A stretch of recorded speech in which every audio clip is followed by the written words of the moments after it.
You're listening to the Thrive Podcast, where every week we dive into a practical, tactical tip to bring you from a life of simply surviving to thriving.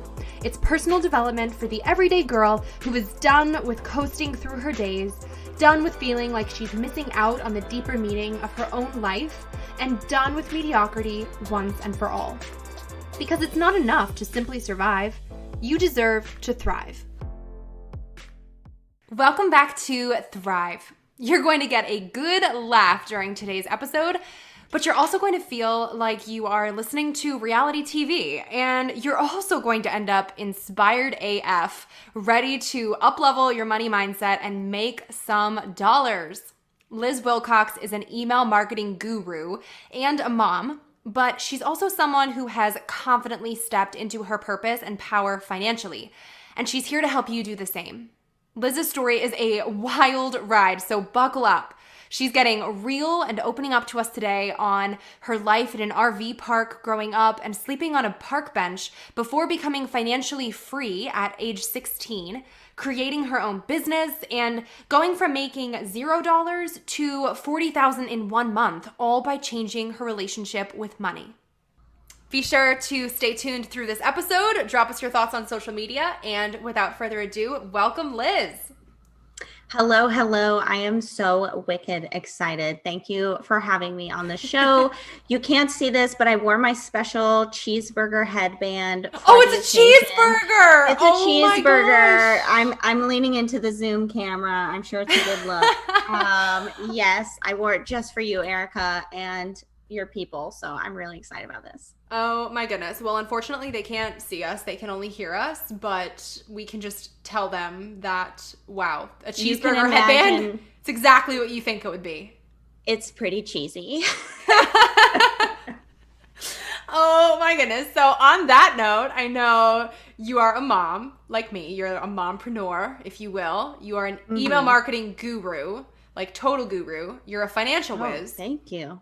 So, you're welcome. We actually were just talking about this before hitting record. Liz's website for her email marketing services is like next level. It is so cool, so bright, so colorful. It's just like, it speaks to you on a different level. So it's really great.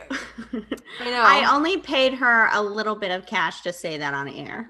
Yeah, it's under the table, so.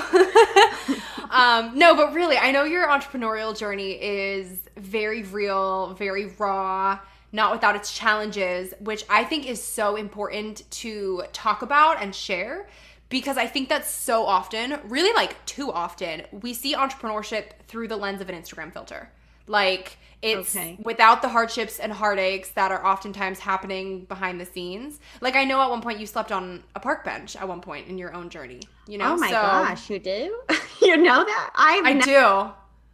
Okay, buckle up, because some of the stuff that you're going to ask me, I can only assume I've never like actually told. So, or like, shared. So I'm genuinely excited about this interview. Yeah, well, I mean, it's so important. And that's why I say it's so important, because people don't often see all of the nitty gritty that goes in behind the scenes to make things happen. We just see, we see the Pinterest quotes, and we see just wake up and make it happen and follow your dreams and it'll be great. And then we see the end product, and there's so much time and tears and sweat and sometimes blood, but hopefully not blood, that goes into making a business happen. No. Yeah. So I would love if you would just share a bit about your own background and your entrepreneurial path and how it evolved and what you've learned along the way, and just like dive in and let us hear it, because you have so much to share. Sure. So what's up? Liz Wilcox here.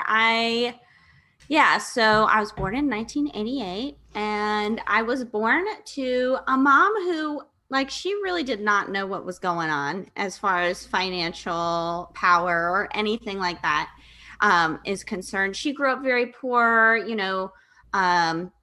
had twins when she was 18, and then had me and then my sister, all before she was 22 years old. And she likes to say that she grew up with us, right? Which, if you've ever had your mother say that, like, that's not exactly a compliment, and it's pretty much just equals like a lot of drama and stress. Nothing against my mother. I love her. She's one of my closest friends. My sister says I have an unhealthy attachment to her. That's for another podcast, right? But, she just always struggled financially. She had a grandfather that was, I guess he owned his own business. He was well off enough that, he actually bought her a few houses, which I didn't even know about until, I was much older, and I was like, thinking about how much money we had or didn't have. And I'm like, how did we always manage to stay in one place? Because, most kids, it's like, oh, we were so poor, we were constantly moving. Well, it turns out my great grandfather was just buying my mother houses. Oh my gosh. Other than that, we weren't starving, but sometimes it would get bad. I never, even to this day, I'm almost 32. I've never asked my mother for $1. I had to sometimes like quit after school programs because it was just too stressful for my mother, that type of thing. And so honestly, it wasn't until, when I was about 20 years old, I started working actually with my mother. We both worked at this place called Dodge's Chicken Store. Let me tell you about Dodge's. So this is a gas station in the South. I live in Florida. That it sells fried chicken, if you couldn't gather. They'll cash your check and they will sell you some gasoline. And it's just kind of a one-stop shop. And I worked there for over 3 years. I was in college to be a teacher. In my mind, being a teacher, that was stable income. You made enough money. If you had a spouse, maybe you could be middle class, right? And one day I got fired from this job. And you can picture, little old Liz Wilcox. She's so upset. And I go out. I got fired because my drawer was short $100. I had worked there for years. If I was going to steal, it would be a lot more than $100. Let's be real. So, they said, hey, we know you didn't take it. We've watched the tapes. This actually happened about 30 days ago, but we don't know where the money went. So corporate says you got to go. So there I went, and I sat in my little dark blue Volkswagen Jetta in the gas station parking lot for hours. Justin Timberlake, Cry Me a River, cranked up. I'm literally crying.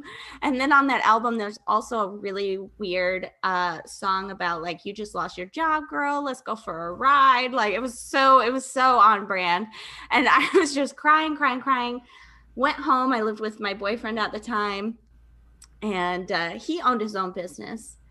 And he was like, you don't need a job. Just go on Craigslist or something like that. And I said, oh, okay. Yeah, screw the man. The man just fired me. I dedicated 3 of my 20 years to them, like I was still pretty young. And I actually started, this was, like 2010, probably, before Craigslist was completely full of spam and scammers. And I got my first gig. I saw a lady, she was asking for a housekeeper, and it was probably like a 30-minute drive.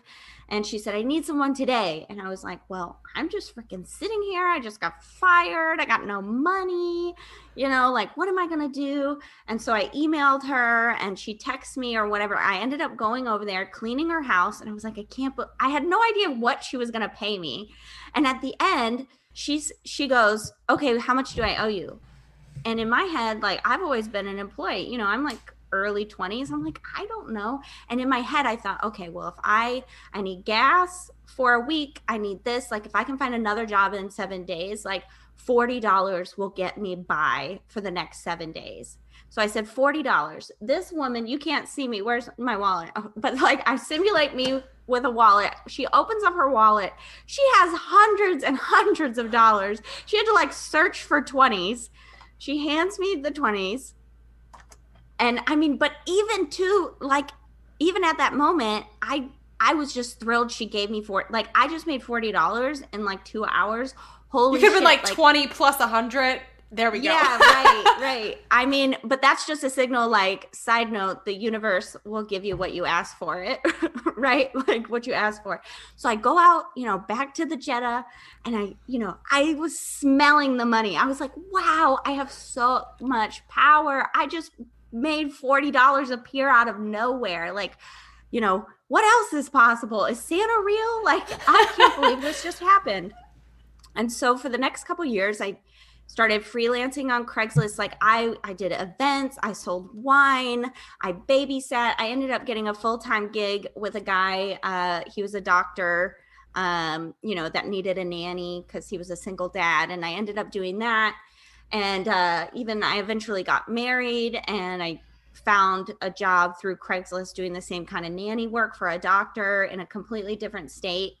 And I realized it was probably like, let's flash forward to 2016 is when I started my business. I wanted to hit the road in an RV. This story just keeps going, folks. I told you to buckle up. I hope we're you here did. for it. So in 2016, my husband was in the military. We had just bought an RV to save money. I was like obsessed with saving money. I grew up really poor. My mom told me money didn't grow on trees.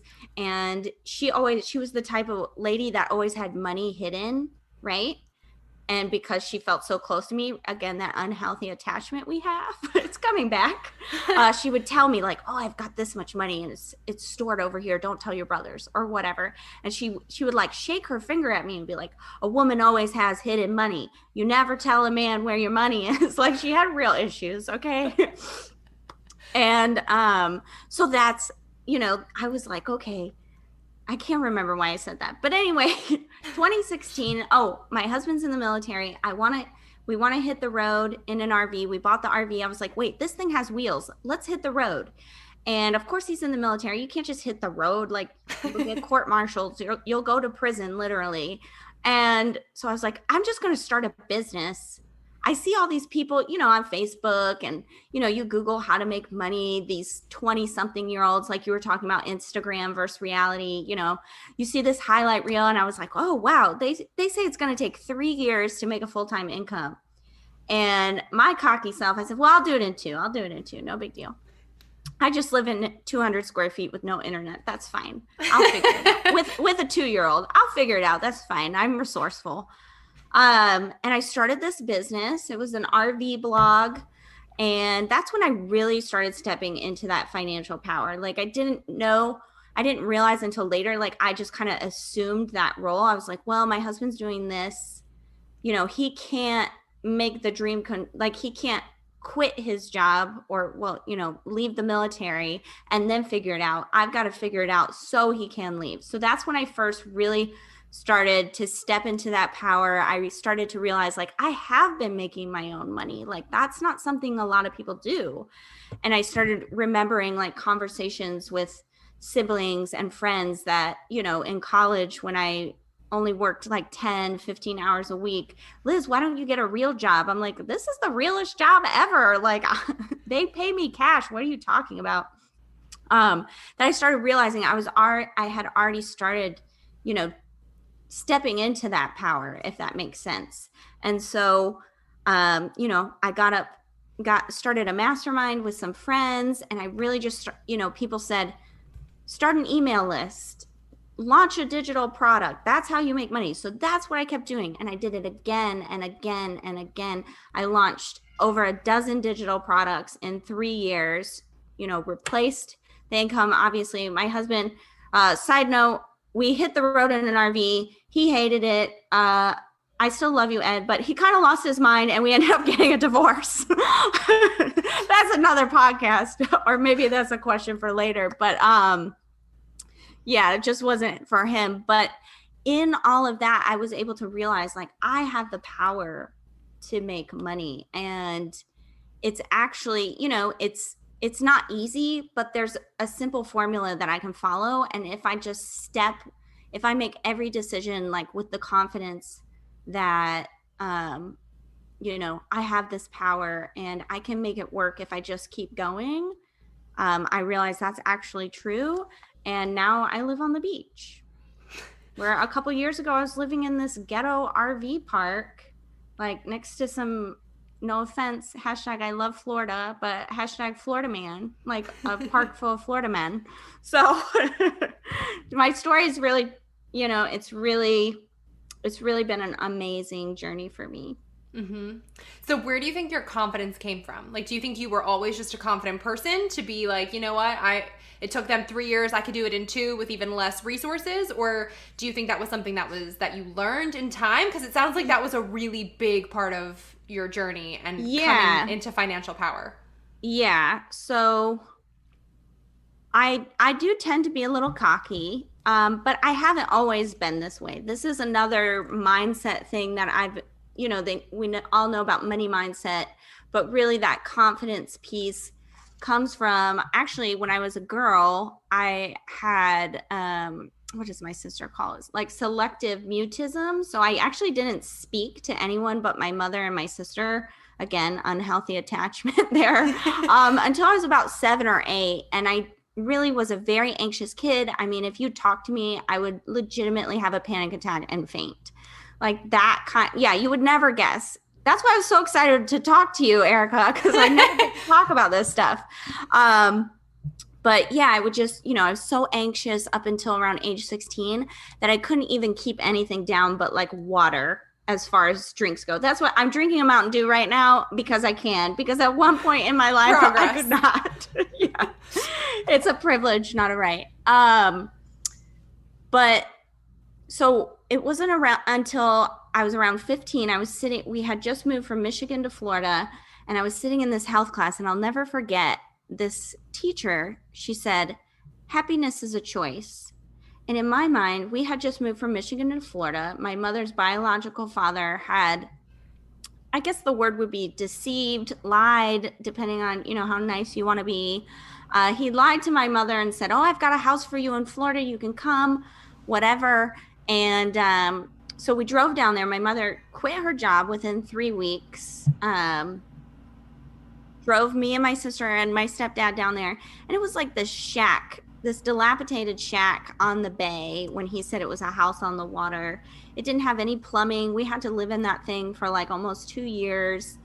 It was terrible. You want to see a broken woman. My poor mother, I felt really bad for her. But at the time I was only 16 and I was feeling really bad for myself too. It was like rats in a cage. We had, like I said, my great grandfather bought my mom a house, and we lived in Michigan. It was this, nicer, older house. I had my own bedroom. My sister had her own room. It was this big place, and we just moved to this, it was like probably it was a 1-bedroom trailer, 4 people, 2 dogs, a bird.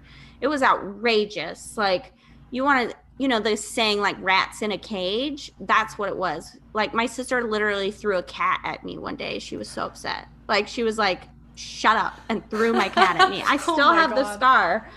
But we were teenagers, right? Can you blame us? Like, that's just how terrible it was. So that's my mindset going into this lady saying happiness is a choice. My first thought was, F that.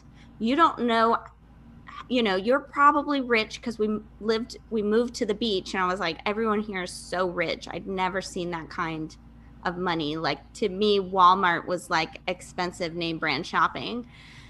But then there was something in me that said, you know what?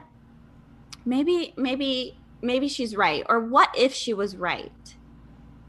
And from that moment on, I just started reminding myself of that. And I started to come out of that like anxious, mute childhood, like, unhealthy attachment to my mother, who was a very angry, sad person.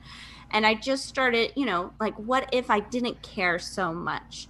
What if no one is actually judging me? What if, like, what else is possible, right? If happiness is a choice, I can be happy today. That means I can let go of this anxiety. And just doing that, I feel like most people in their 30s, that's when that kind of thinking happens. I was just so fortunate and blessed that I started that type of thinking when I was 16 years old. So if you're still at that point, like, there's no shame. It was just like lightning in a bottle, like that phrase, I wasn't even paying attention. I was like doodling, but something about that, like really, I needed that in that moment because I was so unhappy.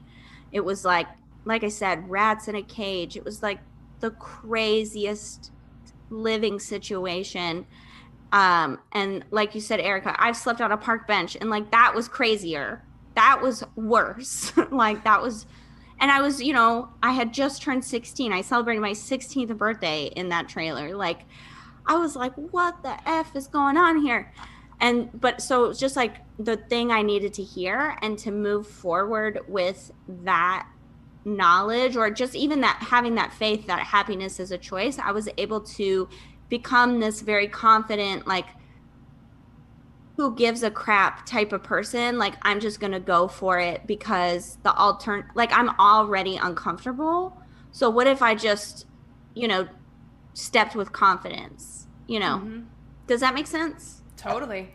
So you mentioned money mindset, but can you break down what that is to you, and maybe like one or two tips if people want to kind of check where they're at with their own money mindset to kind of start thinking about it? Just because I think for people like you, since that's such a big part of your life and your story, you're probably extraordinarily well versed in it. But there might be people who heard that and are like, wait, what the heck's a money mindset? Like, I don't know what that is. Is that just thinking about money or wanting more of it? Because sign me up. So what does that mean to you? Yes and no.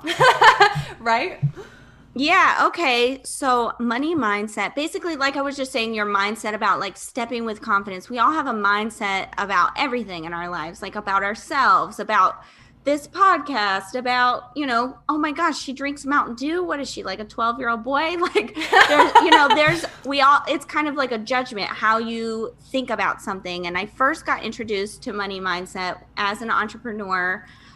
We, especially online entrepreneurs, there's this very like, it's like a different world, and people, oh, well, you got to charge more. You got to up that money mindset. Like, it's kind of a trend. It's like, do you drink Starbucks coffee? It's like, do you have a money mindset? What's your, like, what do you drink at Dunkin'? I don't know. What's your money mindset? Like, it's just one of those casual conversations in online entrepreneurship, I think. So I first got introduced to it, about 4 or 5 years ago. And it's basically how you think and feel about money.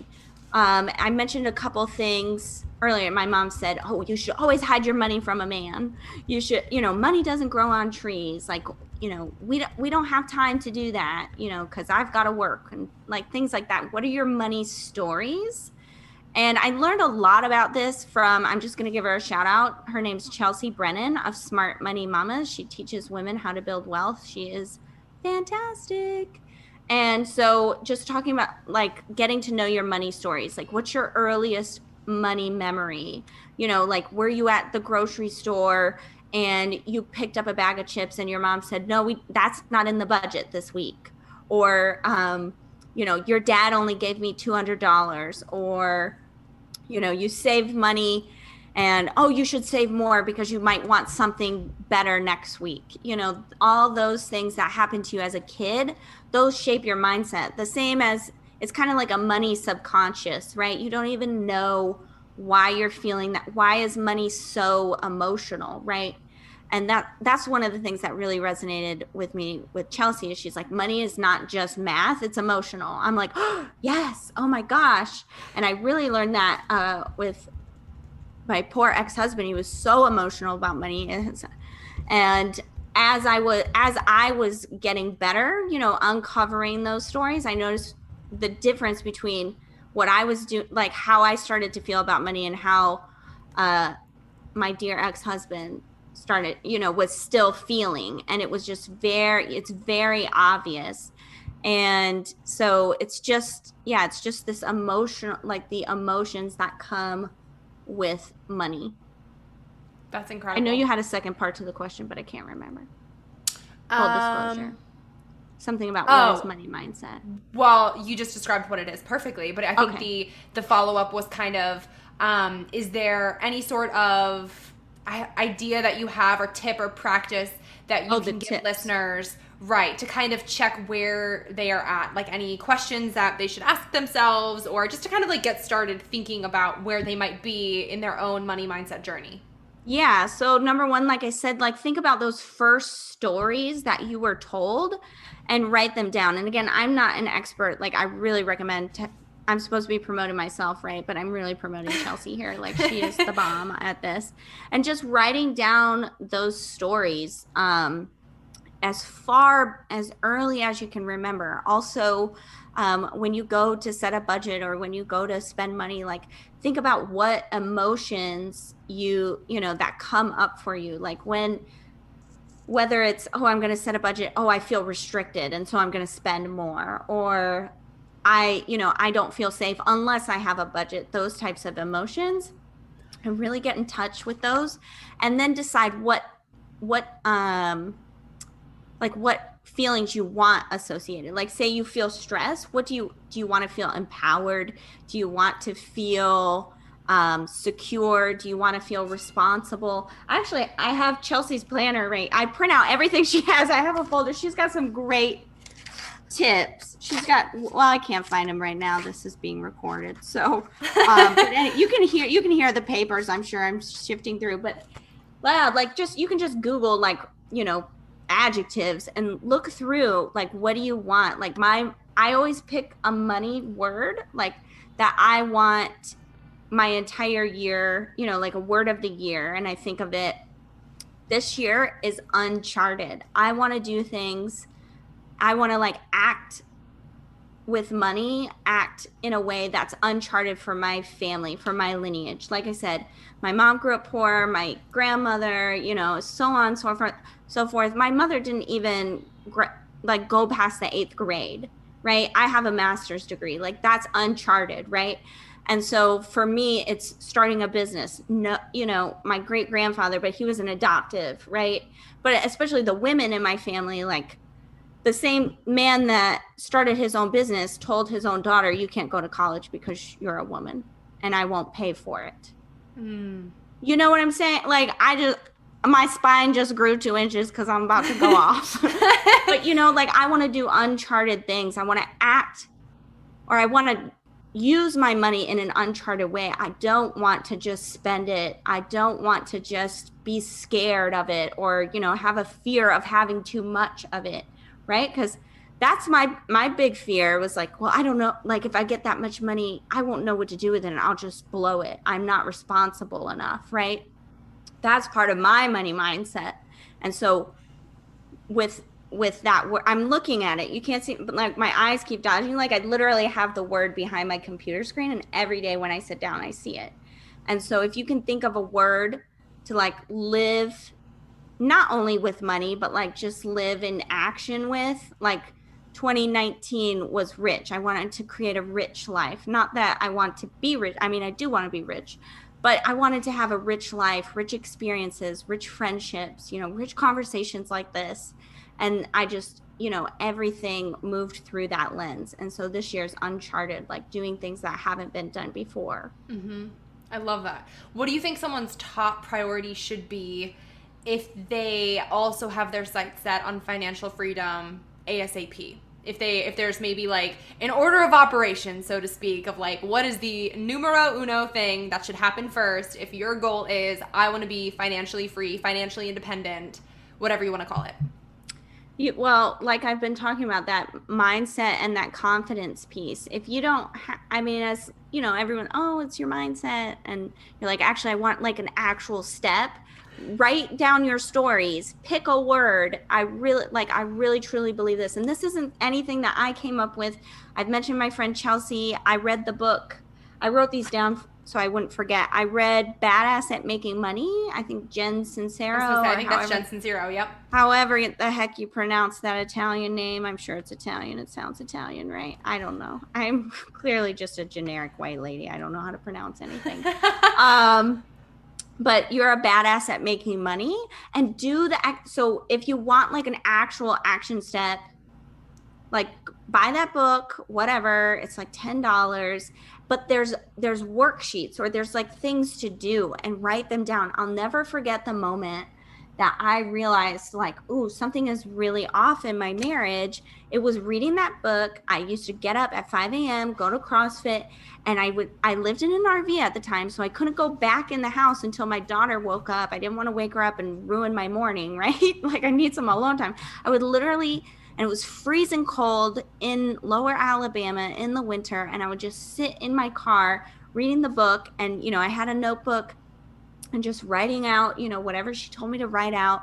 And it was talking about, people that are toxic around your money. And I was like, oh my gosh, I think, and again, I love you, Ed, and I'm sorry for saying this, but like, I was like, oh my gosh, I think he's sabotaging our cash flow.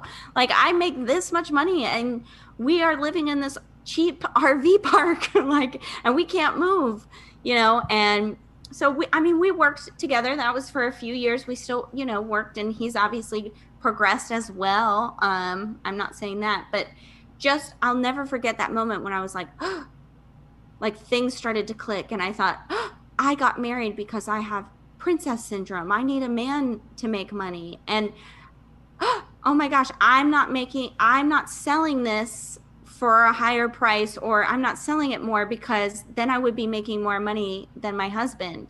Like I literally gasped, and all those thoughts came at once. And it was because I was reading that book and I was doing the exercises at the end of the chapter. And from that day, like the next month, I made over $40,000. Like, and I hadn't made that much money ever in my life. Like the month before, I made $0. Okay, like, and it just clicked, and I was like, that's my block. That's what's been happening. Is somewhere deep down, I don't want to upstage my husband. Right? Does that make sense? Mm-hmm. And so like if you're looking for like a real action step, get that book, do the exercises. It's going to help you with all that money story, money emotion that I was talking about. Like I said, that's not an original idea. Like I might look original, but I'm not. Like I just take ideas from like someone else made this headband made of cheeseburgers. It was not my idea. I just wear it. Like, so get the book or some kind of, look up other exercises online. I mentioned my friend Chelsea, Smart Money Mama. She's great at this stuff too. There's tons of free resources, and just start to work on that mindset and work on, why you feel the way you feel about money and what your fears are around it. And that's when, you can start progressing. It's more than, like I said, it's not just math, right? It's not just, oh, we'll make a budget and it'll work. Like how many times have you made a budget and you're like, oh, well, 2 days later, well, that's screwed. Like I'm raising my hand right now, like every single week, even to this day. But if you do the work and you really start to understand what you think about money, that's when you can start to manage your money and control it. Mm-hmm. So when you jumped from making $0 to 40,000, what did that practically look like behind the scenes beyond the mindset shift? Like what did the mindset shift enable you to do differently with money? Like did you raise your prices? Did you like sell something differently? Sure. Like what practically did you do once that shift was made in your brain? So I was reading that, let's say it was like October of whatever year I just said, 2019 or whatever. And in November, I was hosting a virtual summit. This is post-COVID, so you probably know what that is. Some kind of giant Zoom thing, which in layman's terms is like a giant Zoom party. And I was hosting that with some friends. And we had done it before. And so it's a co-hosted thing, but I was kind of like the face. I did all the live videos. I was a bit of the voice. I wrote in all four of us, signed it off all four of us, but everything was written by me pretty much. And I just decided and I had written a check to myself, Jim Carrey style, look that story up. But I'd written a check and I said, we're going to make $25,000 this year. The year before that we had made like 4,000. And I said, I believe in it. And so from that, when I realized like, okay, I'm doing this because of some weird subconscious thing that I'm afraid of making money because I'm not good enough, or I shouldn't because I'm a woman, or whatever the heck, right? And so I just started selling the crap out of this thing, right? And the price point was only like $47. It was really cheap. And I was like, no, we're going to write all the emails. We're going to get on Facebook and we're going to do a live 2 weeks every day leading up to it.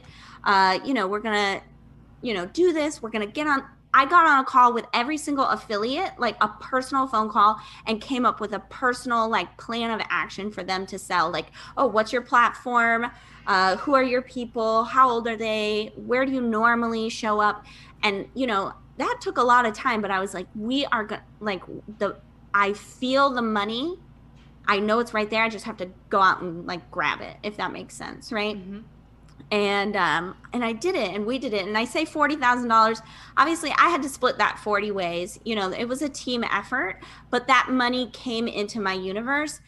And even though, obviously not all of it was mine, but I was like, wow, that's what happens when you take control and you say, I can do this and I deserve it. And I'm creating something good that I deserve to get paid for.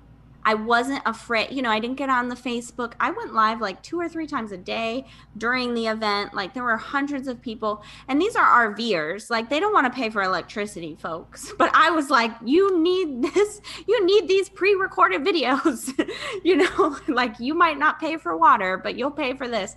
But it's because I believed in it, and I believed in myself and my partners. And I was like, this is going to happen.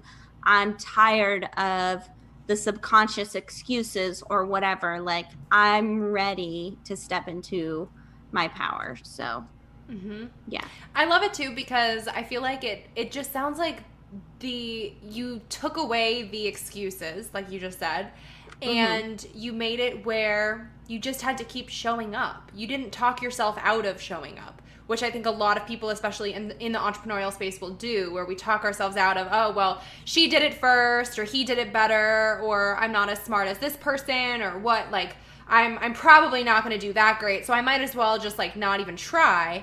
And then we go from having this big, expansive plan to, like, barely dipping our toes in the water of showing up, which obviously ends up impacting how much money you make in the end. So it really sounds like you just were able to let go of any inhibition and just pursue it confidently, clearly, and you were just like, there's the path, I'm walking down it. If I lose sight of where the path is, I'm going to make my own, and I'm just going to keep on going. And it paid off, literally. Yeah, so here's the thing about all that. Well, number one, I've already talked about the mindset. I talked about, my journey, like, from this anxious, vomity kid to like this badass woman who wears cheeseburger headbands on podcasts, But the second thing is, like, as far as excuses go and talking ourselves out of things, I think, and if you're, as you're listening, you have to come up with your own, like, what's acceptable and what's not in your life. But for me, I will admit it has been easier for me, because my mother, she cannot help me ever. I had to pay for my school. I've had to pay her rent since I was 16 years old, on and off. And so there's no in my head, like, oh, well, I'll just go back to my day job. Like I said, the last job, right. Thank you. You're much more succinct. I'm a copywriter. I should have brevity, but sometimes I don't. But yeah, there's no safety net. If I don't do this in my head, like if I don't do this, my mom doesn't eat. If I don't do this, my kid won't have a bed to sleep in. Like there's no safety net. There's no job to return to. Oh, I'm going to quit my job and try this out for a couple of years. Y'all, my last job was slinging chicken. Like, I ain't going back there. I ain't doing it. Like, there's no option.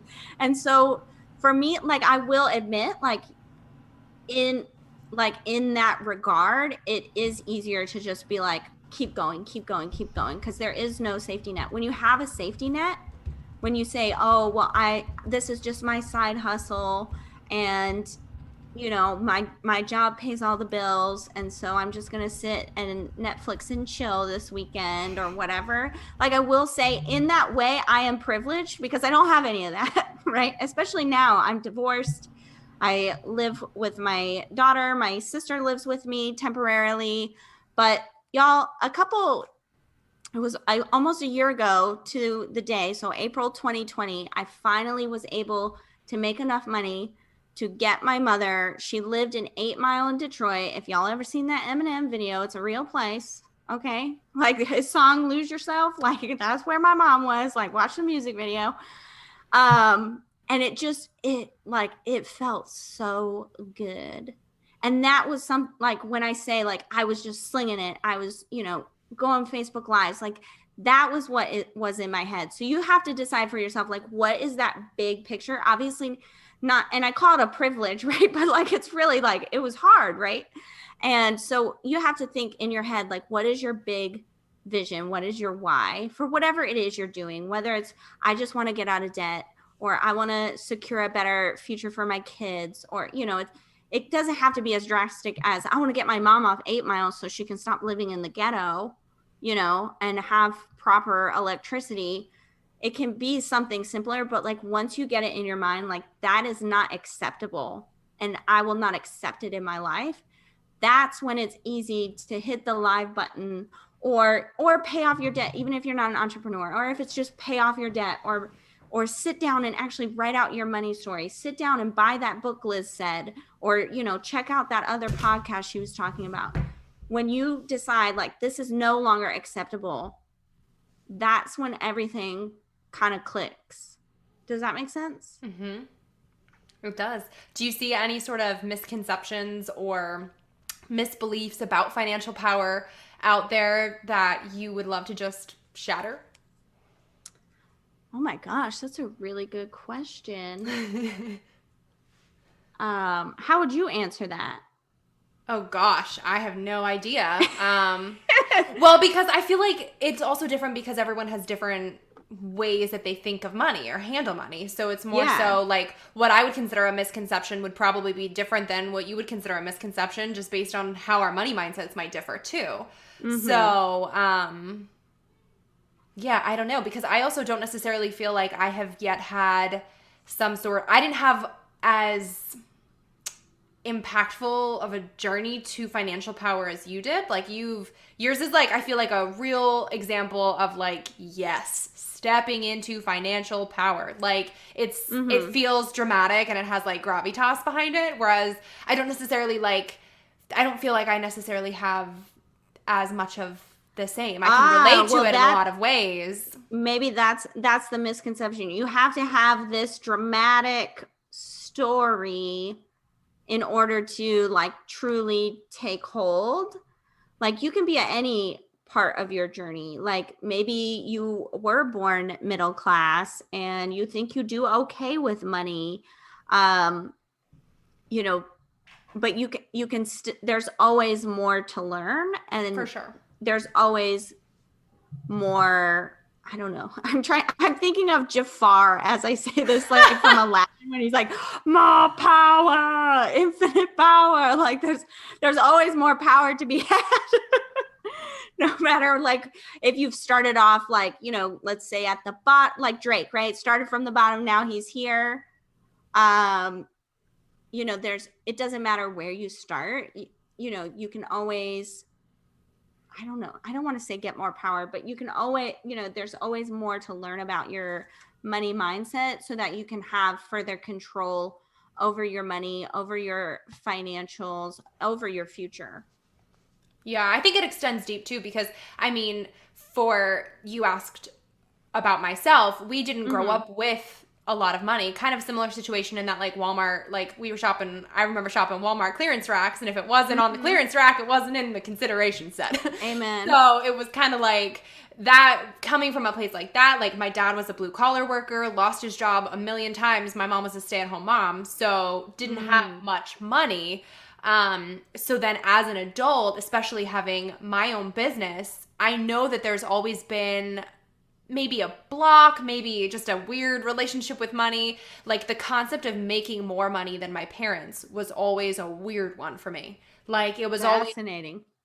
where it was always kind of like, I think there was always a part of me that was like, you know what, they gave me the world in so many other ways, just in feeling so much unconditional love and just being willing to do anything that they could to just set me up for success, like even if it meant they went without something else. So for me, I was always kind of, it felt like a weird respect thing where I was like, okay, well now I can't have more financial money than them because I owe them payback for what they have always sacrificed for me. I think that was always like a thought in the back of my head with money. So, Wow, that's so wild. It's so wild to unpack that. Yeah. right? So, wherever you are at, like there's always something to, that's another misconception. You are never done. Like there is always more work. It's like the same as personal development. Just when you think you've reached a new level, like, oh, here's something else. Right? So there's always something to unpack, and that's not to discourage you from doing the work. It can actually be really exciting when you unpack something, like I said, like, oh, I don't want to make more money than my husband because that's something my mom always told me, the man should take care of things. And I've leveled up, many times over since then, and I've had to learn many things. So it's never done. Like what you said though, too. I'm like, yep, like what you said though. I think it's really something that you have to intentionally unpack and like sit down and think and really write down any thought that comes to your head, because it might not be something like me saying everything that I just said. I've had time to think about it. I have processed through a lot. I'm a very self-aware, self-analytical, overthinking kind of person. So I've tried to connect the dots to everything in my past for as long as I can remember. But if you're someone who's not necessarily that way, I think it can be even harder, because you might not realize that it's even a conscious thought, let alone where it came from. So it has to be something, I think, where you do what you said, Liz, and you sit down and you just write down memories that you have that involve money in some capacity. Because in piecing everything together and being able to sit back, look at the bigger picture, then that's what kind of gives you the ability to connect the dots and go, oh, like maybe this shows that I always thought money was in short supply, or there was only so much to go around, and like it wasn't this endless sort of thing, like it gives you the ability to put it together in a different way and look at it in a different way, so that you can see what you might need to shift or work on yourself in your own money mindset to be able to move forward and level up, as you just said. Yeah. And you can start right now. Well, I'm sure you're listening to this, you're already thinking, oh yeah, my mom always said this, or my dad did that, or I'll never forget the time they broke my piggy bank to pay the water, or, whatever. And you don't have to be poor to have a bad money mindset. Your parents could have spent frivolously, and now you realize, oh crap, that's what I do too. I wonder why. But you can step into your financial power, like right here, right this second, as you listen, and just say like, okay, I'm going to sit down and I'm going to think about that. Like, bada bing, bada boom, you are stepping, like you are there. And I think that is so awesome and powerful. Totally. Well, thank you so much for joining us on Thrive. I want to close out by asking you a question I ask everyone who comes on the podcast, and that is, what does thrive mean to you, and how do you strive to thrive in your everyday life? Thrive to me means feeling good about what's happening in your life. Just like every morning I wake up, and not to say like I pop out of bed and I'm just like this sunshine and rainbows person, but like I feel good about what's happening, right? Even if I'm PMSing and, I don't want to get up and I didn't sleep, like I still feel good about life. And to me, that's thriving. And I have this written down. I have a bunch of stickies, so I didn't ramble on and on, but I think that happened anyway. I make no apologies though. So I always strive to be an example of success. And that's my definition of success. Like just, hey, if I can do it, you can do it too, as like cliche and, crazy as that sounds. But to me, that's thriving, when I can wake up and I can show people like, hey, this is what I did. This is how I stepped into my power, or this is how I started my business and you can too, or whatever. Like, this is how I get up and go for a run every morning. This is how I just wear a headband and I don't care what anyone thinks. Like, to me, that's thriving. That's living beyond, just getting up, going to work, whatever. Like, I'm showing people how it's possible too. And that feels like thriving.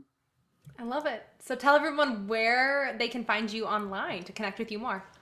Sure. So like I said, I don't normally, I don't talk a lot about, how to get your money mindset or whatever, but if you're into entrepreneurship, and I do talk about money with my folks. Plus if you're like super into the 90s and like NSYNC and Fresh Prince of Bel-Air and all that good stuff, like, you can come check me out at lizwilcox.com. Like Erica said, the website is sweet. And I said, thank you for telling me that, because I spent a lot of money on it. It's the most money I've spent with one person ever. And I was like, I just have to rip off the Band-Aid. So if you want to go check that out, all the 90s fantastic entrepreneurship, you can check it out at lizwilcox.com. Wait, before you go, make sure you're subscribed to never miss an episode of Thrive. Drop 5 stars on your way out if you like what you just listened to, and come join the party on Instagram at thrive.podcast to stay inspired and thriving all week long. Thanks for tuning in. It's your time to thrive.